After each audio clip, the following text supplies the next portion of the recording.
Before power was measured in market share, it was measured in territory. Let's review the ultimate strategists. When a dominant ruler disappears, the real question is whether the throne can hand over authority without asking the realm to improvise. The puzzle is not just who prevailed, but why did some empires survive the death of a dominant leader intact while others fractured immediately afterward? The pressure is immediate. At first glance, the answer can look personal, as if one stronger figure simply outmaneuvered weaker rivals and the rest of the system followed. The pressure is immediate. That explanation is too thin for the pressure we are studying, because an empire's resilience at succession may depend less on the next ruler's character than on whether legitimacy and authority were routinized. So the promise of this episode is a structural reading of power, legitimacy, and institutional durability, not another heroic summary of events. The pressure is immediate. The structure is exposed. Why did some empires survive the death of a dominant leader intact while others fractured immediately afterward? That is the tension the institution has to absorb before uncertainty becomes political opportunity. The problem begins when the death or removal of a dominant leader creates a vacuum in which ambition, fear, and uncertainty all start moving faster than official procedure. Once that happens, leadership becomes a test of architecture, not charisma, because every layer below the center starts judging what still deserves obedience. That pressure matters because elites, officers, officials, and subjects all begin recalculating. The relevant distinction is the difference between personal authority that dies with the ruler and institutional legitimacy that outlives the ruler. That pressure matters because elites, officers, officials, and subjects all begin recalculating. When that distinction is blurred, people often misread a structural weakness as a personal drama and then miss the mechanism actually driving the instability. Everyone starts recalculating. The risk spreads quickly. That is why the stakes are broader than one ruler, one faction, or one disputed decision. Everyone starts recalculating.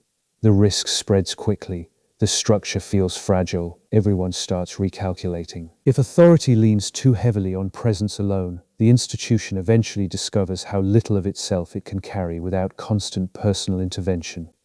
That pressure matters because elites, officers, officials, and subjects all begin recalculating. The lens here is legitimacy and succession theory, and the point of that lens is to separate visible command from the quieter structures that make command durable. The distinction matters here. Legitimacy and succession theory, how formal rules, informal norms, coalition bargaining, ritual validation, and institutional buffers can contain or amplify transition instability. The distinction matters here. The mechanism is becoming clearer. In conceptual terms, this mechanism matters because leadership can appear strongest precisely where the institution underneath it is least prepared to function alone. The distinction matters here. The mechanism is becoming clearer. The goal is not to pretend every historical setting is the same.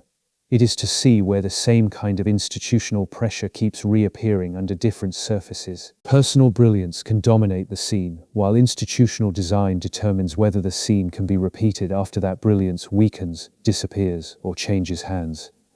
The distinction matters here. That is why we are not asking whether leaders matter.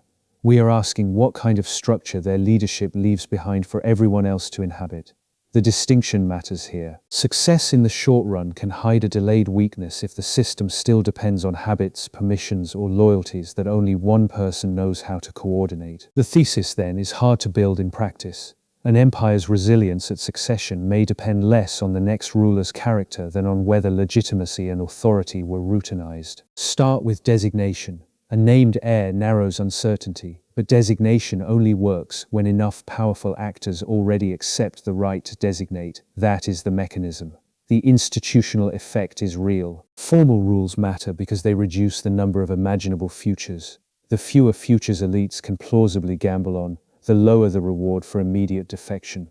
That is the mechanism. Informal norms matter because no written rule can anticipate every interruption, illness, premature death, or rival claim that a real transition can produce. That is the mechanism. The institutional effect is real. That is where councils enter the picture.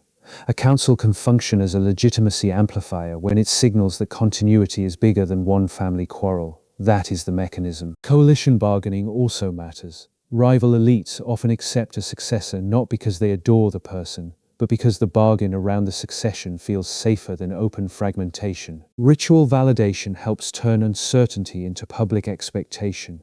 Once a transfer appears orderly, people begin coordinating around order, not rumor. That is the mechanism. The institutional effect is real. Administrative continuity is another buffer. Tax collectors, judges, provincial officers, and garrison commanders can keep the state feeling intact while the center wavers. That is the mechanism. The institutional effect is real. That continuity buys time, and time is strategic in succession politics. Every extra day without collapse strengthens the argument that the institution still exists. That is the mechanism. The reverse is also true. If every office waits for a personal signal from the dead or departing ruler, the entire system suddenly discovers how little independent legitimacy it possesses. Succession therefore reveals whether authority had been delegated in layers or merely borrowed from proximity to the sovereign. That is how personal rule either hardens into structure or collapses back into improvisation under pressure. A ruler who distributes responsibility without distributing recognized procedure can still leave behind confusion, because agents may know what to do, yet not know who may authorize it now. A ruler who builds offices, ranks, rituals, and accepted order can leave a successor with something more valuable than admiration. A framework other people already know how to obey. This is why durable succession is often less dramatic than heroic storytelling prefers. It depends on boring continuities that limit panic and shrink the value of opportunism. That is the mechanism. Even fear can stabilize a transition temporarily, but fear alone usually remains personal.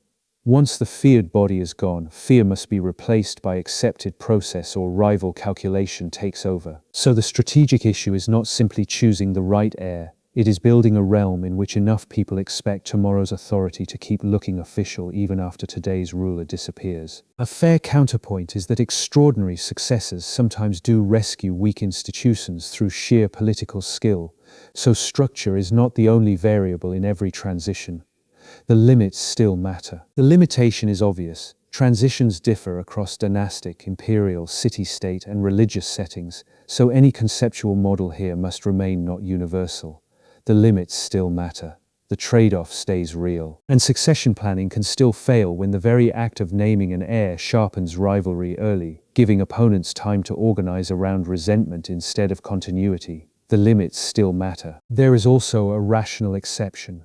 Some loosely organized systems survive messy transitions not because their legitimacy is strong, but because no faction is powerful enough to risk total breakdown. Effectiveness is not legitimacy.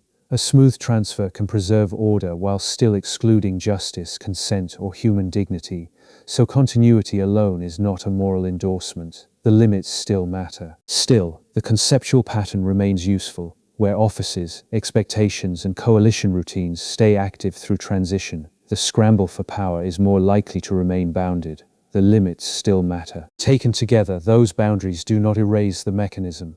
They stop us from mistaking one useful explanation for a complete and universal theory of power. The limits still matter. So we can now return to the opening question with sharper terms, less mythology, and a clearer view of what the institution was actually carrying.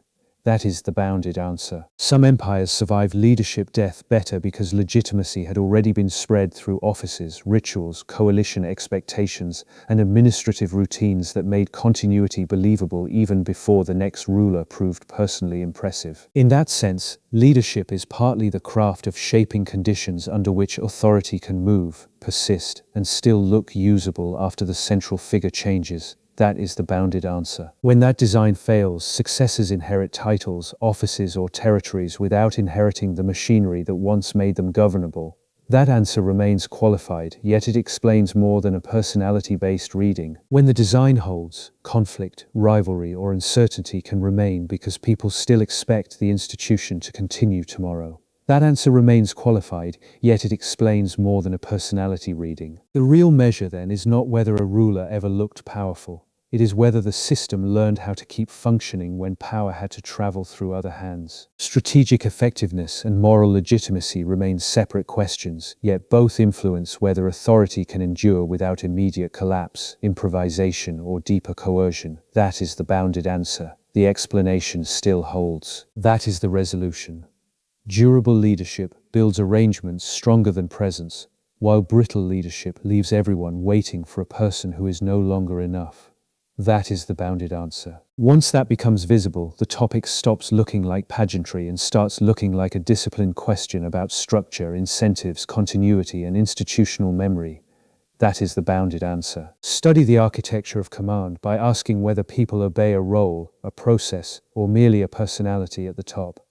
Ask the structural question. Authority moves through institutions, so the practical test is what still functions in the first week after the central figure vanishes. Ask the structural question. Remove the ceremonial surface, and the institutional structure becomes visible in who can certify succession, calm rivals, and keep ordinary administration moving. Ask the structural question. This outcome cannot be reduced to one leader, one battle, or one decision. Succession exposes the full system that had been hiding behind one face. Effectiveness is not legitimacy, yet succession remains the clearest moment for seeing whether a system trained people to trust process, not presence. Ask the structural question. The practical reframing is to ask which role, routine, office, coalition, expectation, or resource channel is carrying the system when personal certainty begins to fade. The safer historical question is not who seemed most impressive in the moment, but which structure kept functioning when pressure rose and authority had to travel farther. The unresolved dilemma remains whether a realm can transfer obedience without first collapsing into a competition over who gets to define legitimacy. That question pushes attention back towards structure instead of mythology. Keep that question in view the next time a political story turns structure into personality and contingency into myth. The throne changes, the strategy remains. Until next time.